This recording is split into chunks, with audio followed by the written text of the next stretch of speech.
प्यारे बच्चों, मैं doctor Ram Manohar Lohia, inter college Itauri बुजुर्ग की शिक्षिका शीला वर्मा, हिंदी विषय टीचर।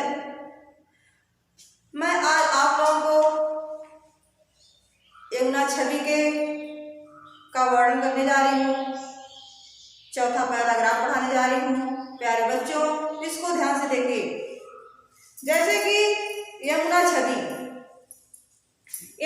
में क्या बताया गया है? चौथा पैराग्राफ है, कबहु होत सत चंद कबहु प्रगटत दुर्भाजत, पवन गमन बस बिंब रूप जल में बहु छाजत,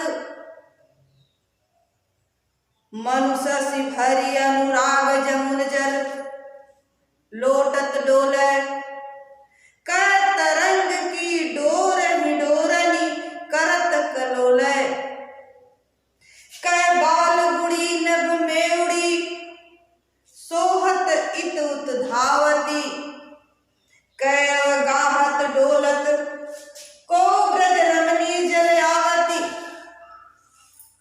प्यारे बच्चों, देखिए क्या बता रहा है इसमें। कबीर जी का क्या कहना है? कहते हैं कि कबहु होत सत चंद। कब के कहने का तात्पर्य यह है कि कभी वह प्रतिबिंब चंद्रमा प्रतिबिंब के सामने प्रकट होता है और कभी दूर चला जाता है। पवन गमन माने कभी हवा के गमन माने हिलने के कारण, कभी हवा के हिलने के कारण या हिलते हुए चंद्रमा उस बिंब को देखकर अदृश्य हो जाता है, अत्यधिक सुशोभित होने लगता है। कहा मनुष्य सि भरी अनुराग। सस माने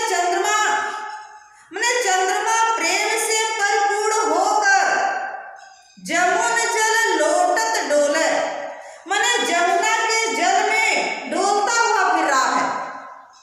क्या बता रहा है कि चंद्रमा प्रेम से परिपूर्ण होकर यमुना के जल में डोलता हुआ फिर रहा है।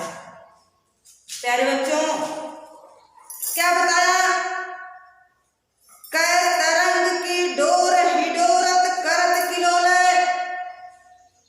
माने चंद्रमा यमुना की लहर रूपी डोर को पकड़ करके, कै तरंग की डोर हिडोरन मतलब चंद्रमा यमुना की लहर रूपी डोर को पकड़ करके जल में कलोला माने झूला झूलता हुआ आनंद को प्राप्त कर रहा है, आनंद क्रीड़ा कर रहा है। कै अवगाहत डोलत, कै बाल गुड़ी नभ में उड़ी सोहत इत उत धावती। कहा जैसे बाल गुड़ी नभ में उड़ी, बाल गुड़ी माने बच्चों के द्वारा उड़ाई गई पतंग। क्या बताया गया है? हरिशन जी इसमें क्या कहते हैं? जैसे बच्चों के द्वारा उड़ाई गई पतंग आकाश में इधर उधर सुशोभित होती है, जैसे कै अवगाहत डोलत को, अवगाहत माने स्नान करती हुई, डोलत माने डोलती हुई, ब्रज रमणी माने ब्रज से विहार करती हुई। बता रहा है कि या कोई ब्रज की युवती विहार करती हुई ऊपर से चली आ रही हो, जैसे किसी बच्चों के द्वारा उड़ाई गई पतंग आकाश में इधर उधर सुशोभित हो रही हो, या कोई ब्रज की युवती विहार करती हुई नीचे चली आ रही है। ध्यान से देखिए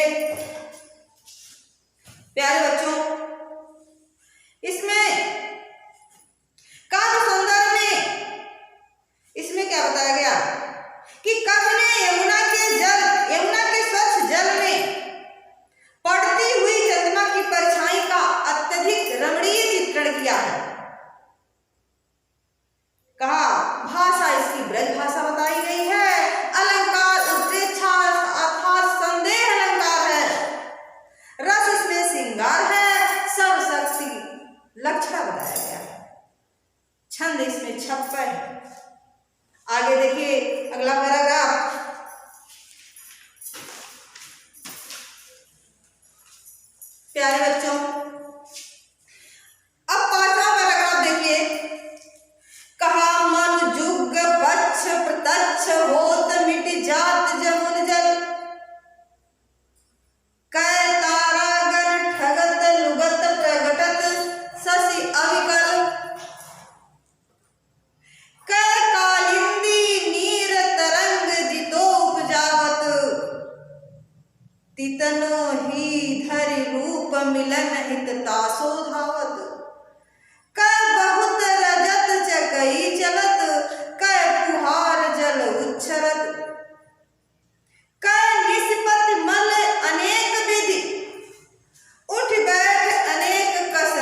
मिल गए हों।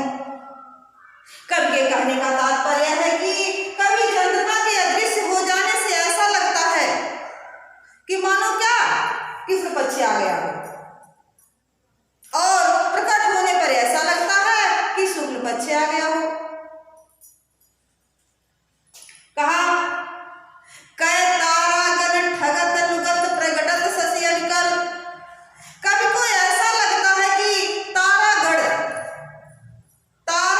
ठगत, कभी को ऐसा लगता है कि जैसे तारागण ठगने के लिए क्या करता है, छिप जाता है। और ऐसा लगता है कि यमुना के जल में जितनी तरंगे कालिंदी नीर तरंग जितोपजावत। कहा यमुना के जल में जितनी तरंगे उत्पन्न होती हैं, प्यारे बच्चों ध्यान से सुनिए, यमुना के जल में जितनी तरंगे उत्पन्न होती हैं उतना ही रूप धारण करके उस तरंगों से मिलने के लिए उत्साहित होकर दौड़ता है। कौन? चंद्रमा। कहा कि उस तारागण को ठगने के लिए कभी चंद्रमा छिप जाता है और कभी यमुना के जल में जैसे जितनी तरंगे उत्पन्न होती हैं उतने ही रूप को धारण करके उनसे मिलने के लिए उत्साहित होकर दौड़ने लगता है। कहा कै बहुत रजत चकई चलत कै फुहार जल उच्छरत। कहा कि जल में जैसे जल के भीतर चांदी की कई चकई चल रही हो। चकई अर्थात जैसे पहले का जो चाक चलता हो, चाक कुम्हार का चाक जैसे होता था, डोलता था, उसी प्रकार का वैसा ही वर्णन उस पानी में वर्णन किया गया है। उस यमुना का वर्णन, यमुना के छवि का वर्णन किया गया है।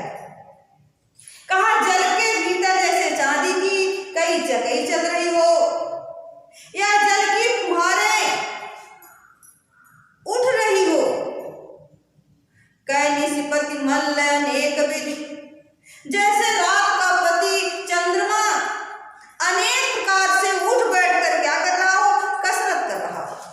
प्यारे बच्चों ध्यान से सुनिए, जैसे रात का पति चंद्रमा पहलवान बनकर, मल्लविश पहलवान होता है, पहलवान बनकर अनेक प्रकार से उठ बैठकर उस जल के अंदर, उस यमुना के जल में कसरत कर रहा हो। देखिए इसमें जुग पक्ष माने दोनों पक्ष बताया गया है। इस काव्य सौंदर्य में इसमें क्या बताया गया कि प्रकृति के अवलंबन के रूप में इस पद की क्या विशेषता बताई गई है। चंद्रमा को विभिन्न प्रकार की क्रियाओं में दिखाया गया है।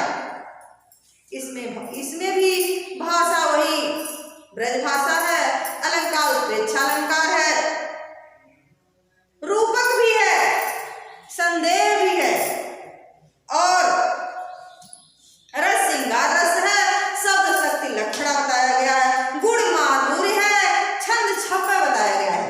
प्यारे बच्चों अगला पैराग्राफ देखिए। कूजत कहूं कलहंस कहूं मज्जत परावत कहूं कारंडो उड़त कहूं जल कुक्कुट धावत चक्रवास कहूं बसत कहूं बक ध्यान लगावत सुख पिक जल कहूं पियत जल कहूं भ्रमरावली गावत कहूं तट पर नाचत मोर रोर विधि पक्षी करत जल पान नहान कर सुख भरे तट शोभा सब जिय धरत। प्यारे बच्चों ध्यान से देखिए, इसमें कलहंस माने राजहंस,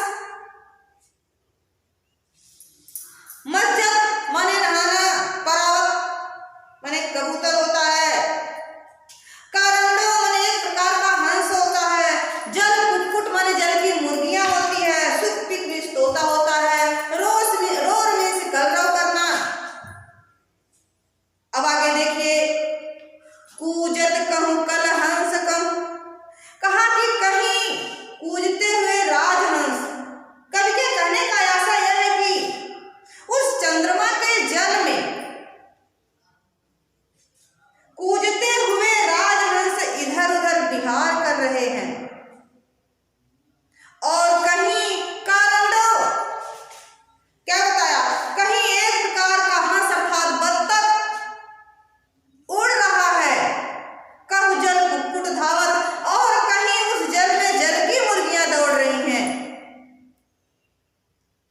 चक्रवाक कहूँ बसत कहूँ हक ध्यान लगावत।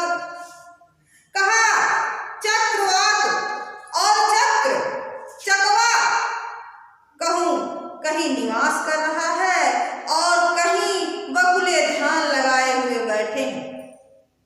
चकवा चकवी होता पक्षी होता है चक्रवाक। और क्या बता रहा है, कहीं चकवा उसमें बैठे हुए हैं, कहीं बगुले अपने ध्यान को लगाए हुए हैं। सुख पिक तोता मोर एक किनारे पर जल को पी रहे हैं, भंवरे गुंजार कर रहे हैं, कमलों पर भंवरे गुंजार कर रहे हैं।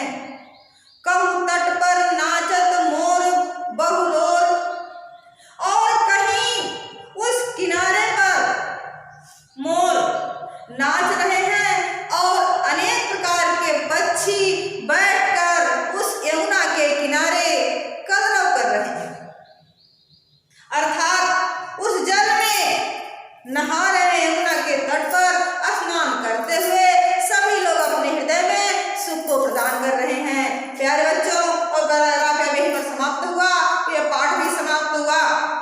धन्यवाद।